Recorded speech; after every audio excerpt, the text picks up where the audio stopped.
Magandang umaga mga kaisda. At ito, bibisitahin natin tong alaga natin mga isda.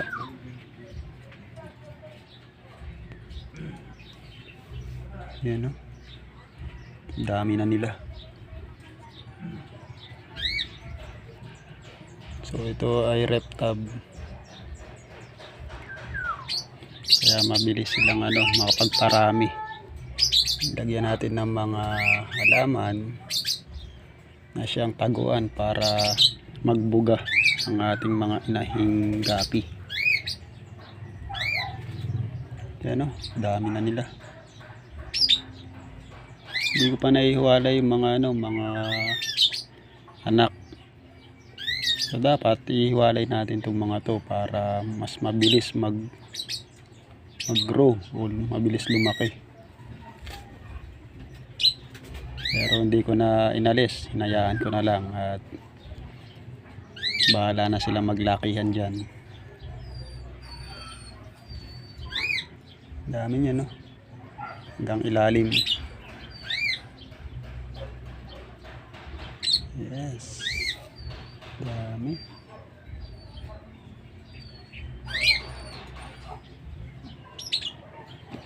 Itong halaman natin, ito talaga yan water plant. Ang tawag dito ay hydrelia. Ito, hydrelia. Mabilis lang magparami ng halaman basta nasa outdoor o nasisinagad siya ng ng araw. So, itong isang halaman na to, ito naman ang water sprite. Dati ang kapal niyan dito. So, lang natin, hinawan lang natin, nilinis natin, at yung iba natapon lang. Pero hindi naman din nasayang kasi ito mabilis dumami to. Water sprite.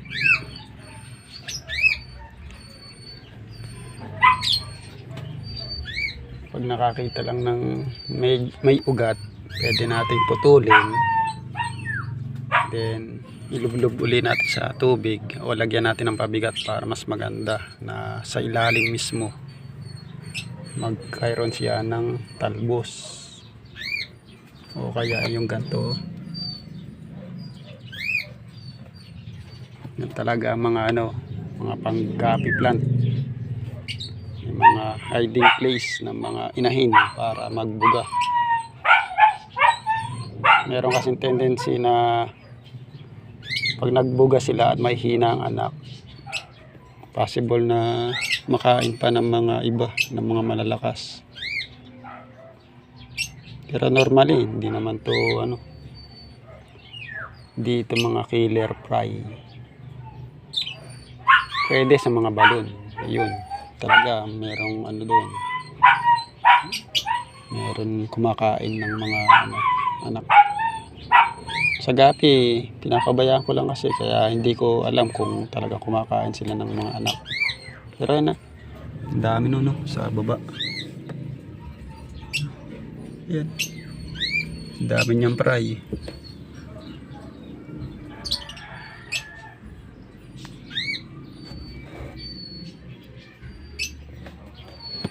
Ito nga pala, hindi na natin to nililinis. Sabihin na kukunin natin yung libag sa baba, hindi na. Ang ginagawa lang natin dito, dagdag bawas ng tubig. Minsan nga hindi na binabawasan, dagdag lang dagdag kasi sa ngayon tag-init, unti-unti yan nababawasan. Kaya ang ginagawa natin, dagdag na lang. Ayan mga gapi. So kung mapapansin ninyo, itong mga plain na color, yan, tulad nito, yan ang babae. So yung may kulay tulad nito, yan naman ang lalaki. So kaya mabilis tayo makapagparami, sobrang dami ng mga babae. Ang dami. Ayun, may mga malalaki pa. Yun o.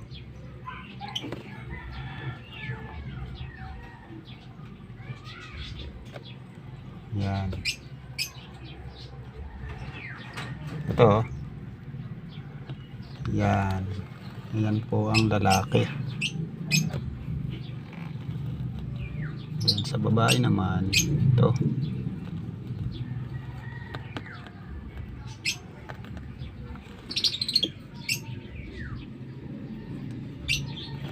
Hindi tayo makahuli ng babae. Yun o. Yung malaki. Malaki yun o.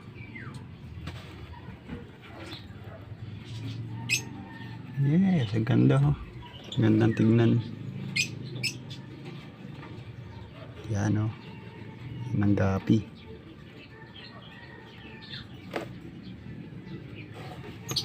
Ipapakita ko rin sa inyo yung mga nag-aanakan na balon molly.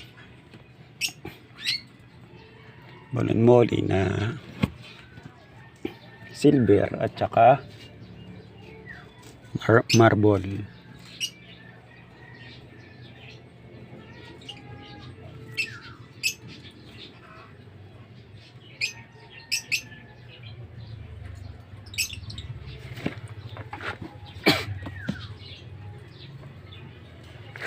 Bali ito yung ating pinapakain sa kanila. Yung natira nating hand-feed formula sa ibunan.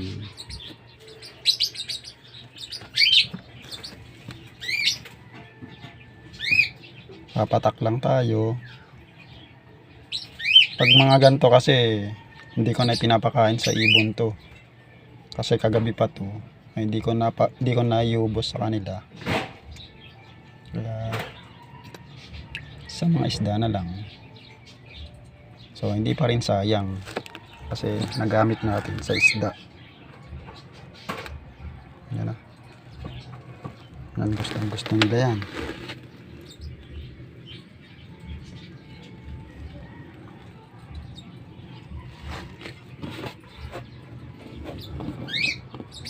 Papatak tayo. Ayun.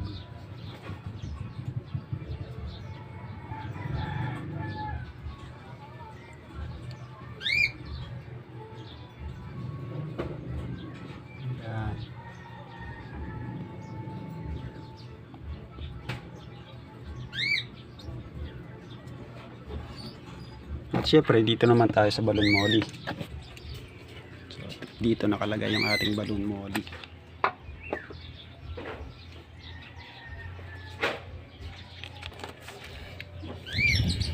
Balon molly.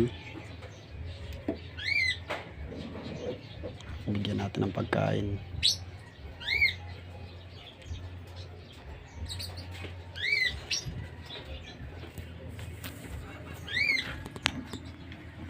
Ayun yung mga fry nasa ilalim.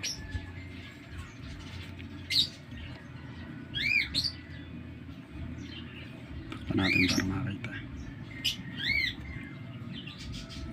Yun, kita ba ninyo mga kaisda, ang mga fry ng ating marble balon molly.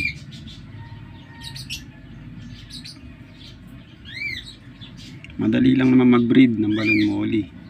Basta meron ka lang pairing na babae at lalaki.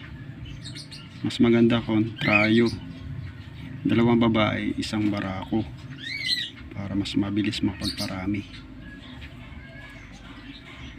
Ayan ang mga inahin, yung mga malalaki niyan.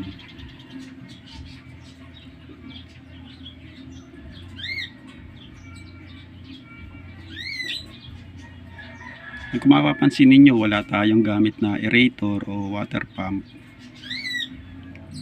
Nabubuhay sila.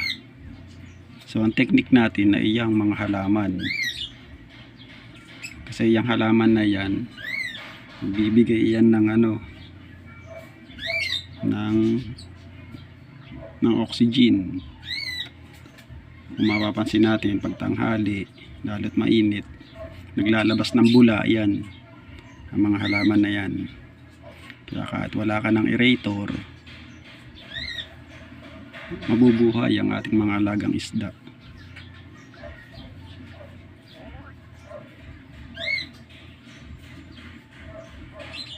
Ayan ang kapal niyan. Siyempre dito naman tayo sa silver balloon molly. Silver tayo. Okay. So ganito naman yung proseso natin sa pagbi-breeding sa reptab. Bali ito reptab po, konti lang yung tubig. Konti lang ang tubig pero ayan o, mapapansin niyo may mga similya na rin. Ayan o. So ito yung mga pairing natin. Ganito ang proseso. Bali ilalagay lang natin sa net ang mga breeding natin, breeding size. Then pag nagbugay na similya, lumalabas sa mga butas. Then makakalangoy sila tulad niyan. At iwas tayo sa pagkinain, o iwas tayo na mamatayan na similya. Kasi paglabas niyan, pagbuga, labas dito, then malaya na. So hindi na mahal ng mga malalakas na balloon molly. So ayan yung mga breeding size. You know?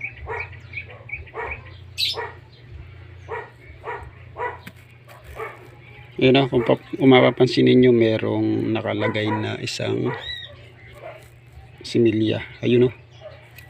Ayun na yun. Lumalabas naman yan pag yan na yan o. Ayan. Yun o. Ang bilis. Isusum natin para makita natin yung similya. Ayun o. Yun o, similya.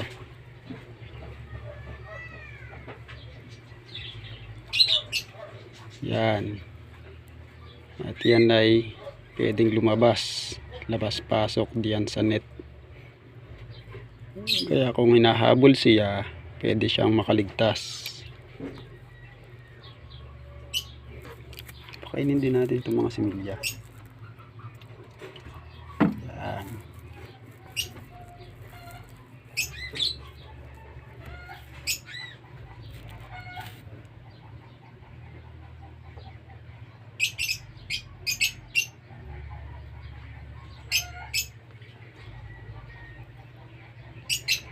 So ito naman yung mga silver.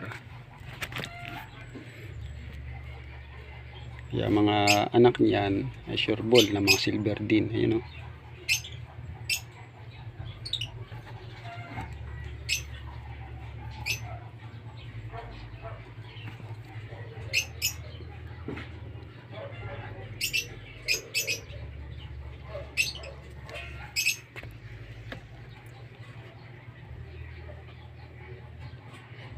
Bali madali ring makilatis ang barako at ang inahin o babae na balloon molly. So titingnan lang natin yung palikpik sa ilalim o yung yung pin. Makikita natin yan kung pahaba o pa-round. Siyempre pag pa-round yung yung pin, babae. Then pag straight line, yun ang lalaki. No? Bali ito yung ating panimulain uli na balloon molly. Tayo magpaparami uli.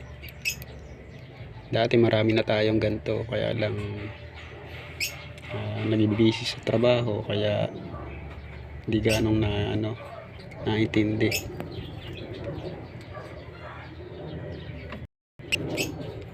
So yun, hanggang dito na lang mga kaisda, at magandang buhay sa inyong lahat, at bye-bye.